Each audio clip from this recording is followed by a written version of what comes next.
Hi, this is Linda, and I'm continuing my series, Talking in American English.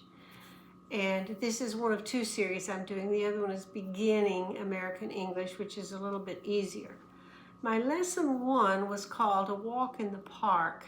And looking back, I decided that that wasn't quite what my students needed because some of my students can't really follow the conversation that fast. They don't understand it that fast. And there were no posters or any help to let you know what was being said. Even the transcribing on the side sometimes made mistakes, or it picked up my mistake. And so I decided to go a different route this time. So I'm going to do this in three basic parts. One, to review a few verb forms, and then based on those verb forms, I will give you some sentences and then some conversations that will be easier for you to follow. If the verb part is too easy, skip over that and just go to the sentences. But there may be some things even in this review part that you will find helpful. So to start off with, I'm going to use these verbs because they have something in common. If you'll notice, we have forms 1, 2, 3, 4, and 5. An irregular verb, and these are all irregular verbs, will do the same as a regular verb in 1, 2, and 3. But in 4 and 5, you never know. These that have this in common, we want to look at together. So notice, sing becomes sang and sung. And if I pronounce them straight down, it's sang, rang, sprang, drank, sank, shrank, began, swam. It's that what I call the ugly A sound. Here we have the sound, which is just with your stomach muscles, your diaphragm, nothing with your mouth. Sung, rung, sprung, drunk, sunk, shrunk, begun, swum. The pronunciation of these is maybe something all of you would want, even though you sort of know this. And I want to show you the chart that I use when I need to. This chart is what I use to review new verb forms with all of my students in class. So let's just do the first verb was sing. I sing, you sing, we sing, they sing, anytime. He sings, she sings, it sings, anytime. I am singing right now. You are singing. We are singing. They are singing right now. He is singing. She is singing. It is singing right now.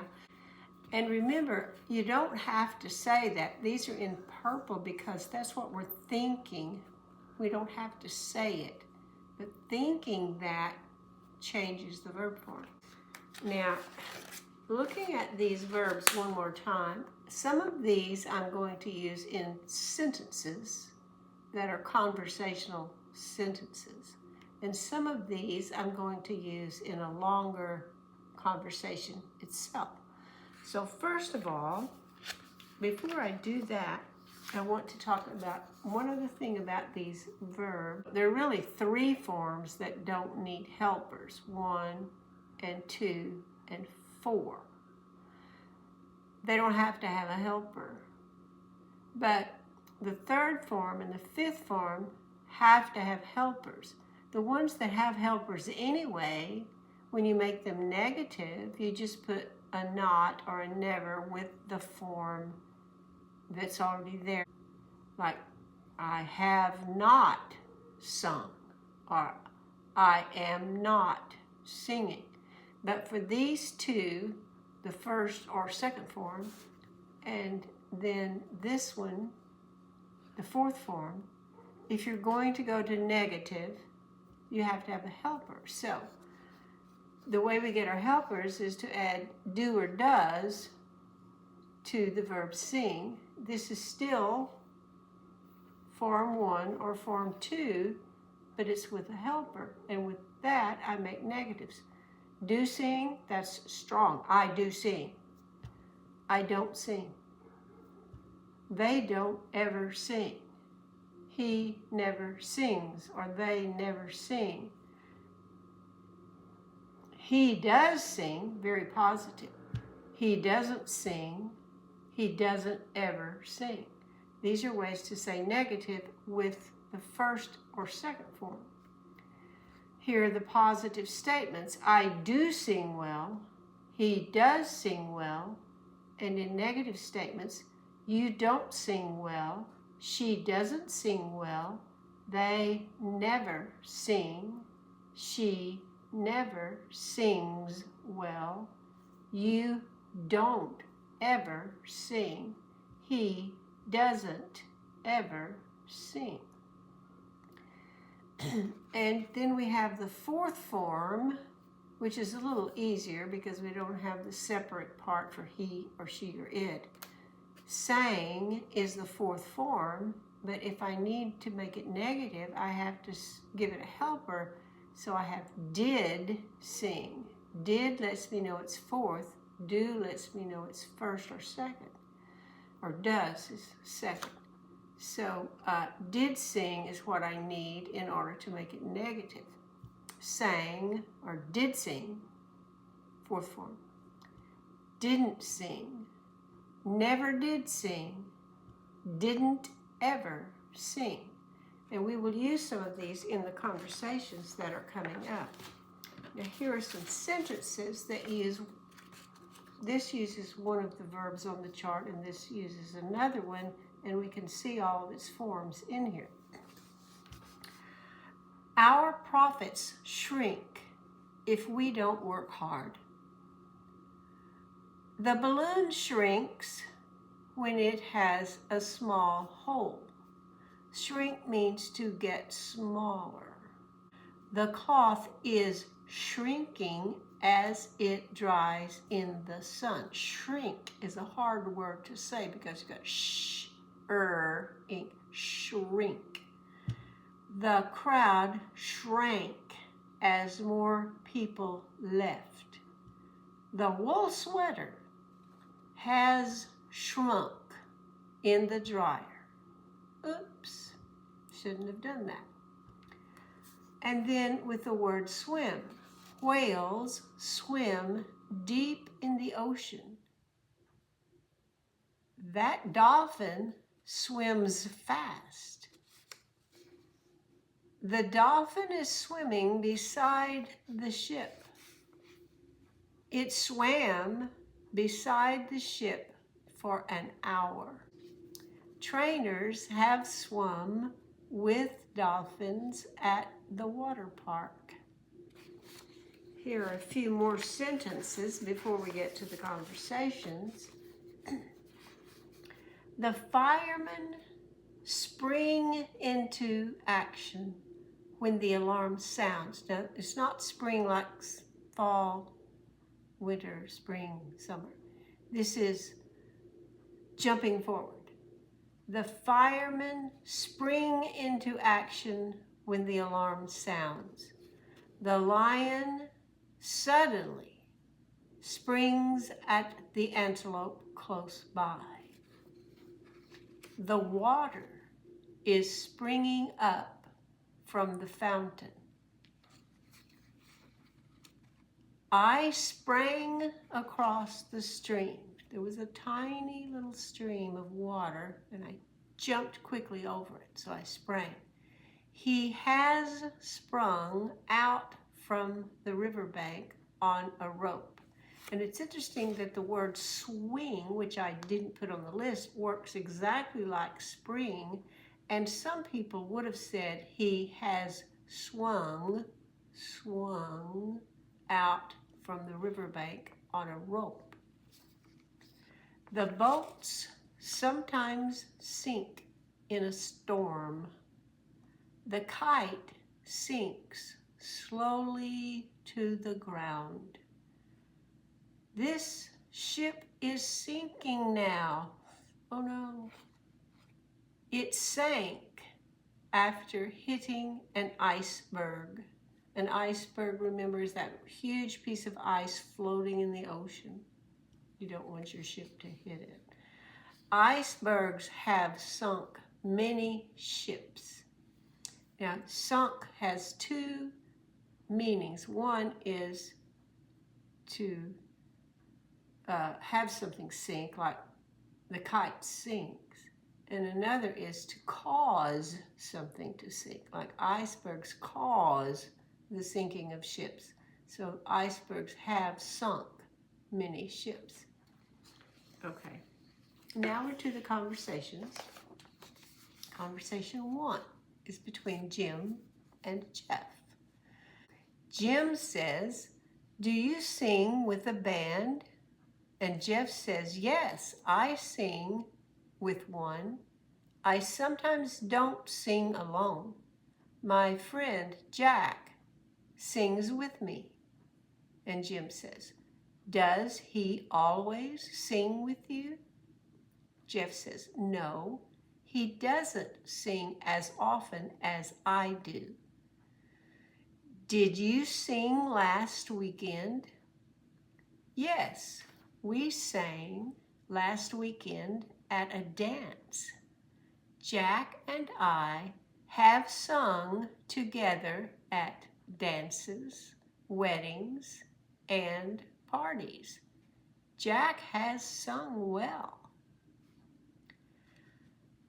"You haven't sung in a concert hall, right?"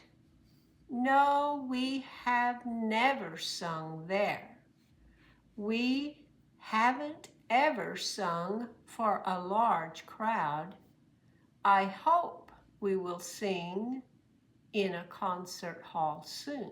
Notice, besides the ones we reviewed, I also added a future will sing and a command, sing.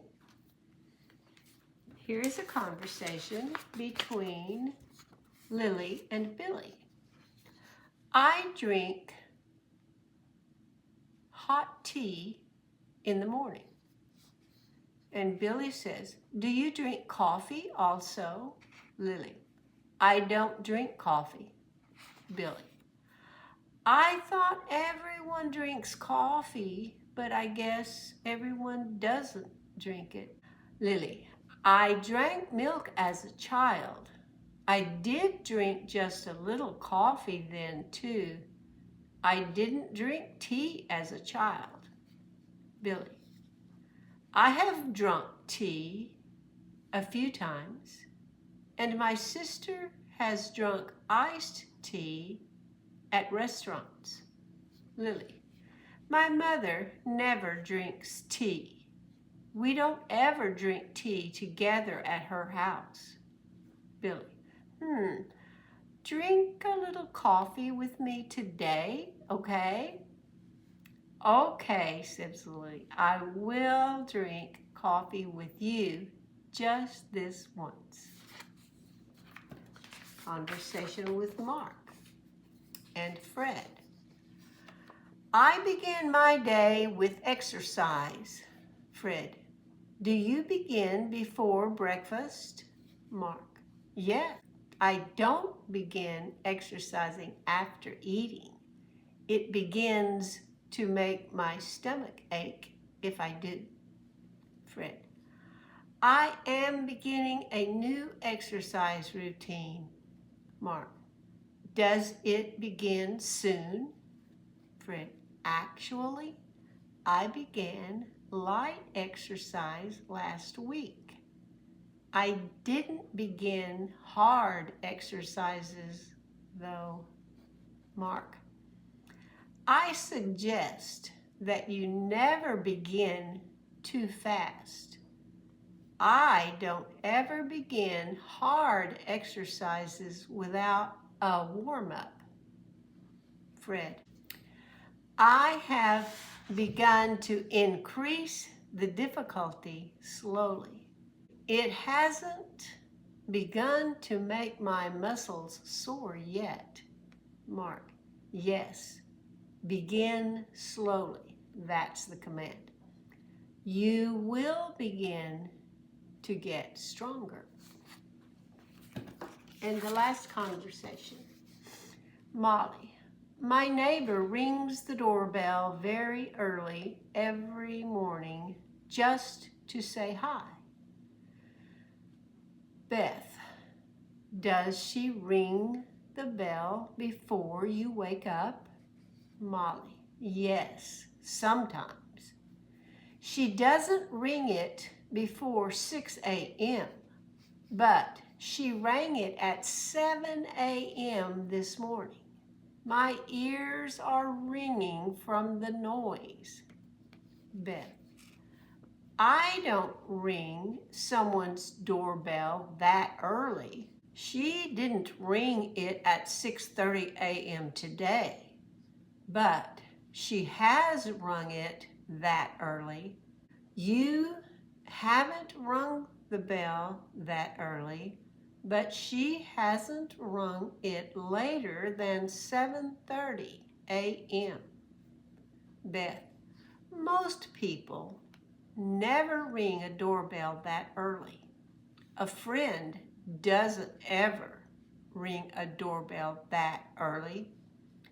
I don't ever ring a doorbell before 10 a.m. Molly, ring my doorbell anytime, my friend.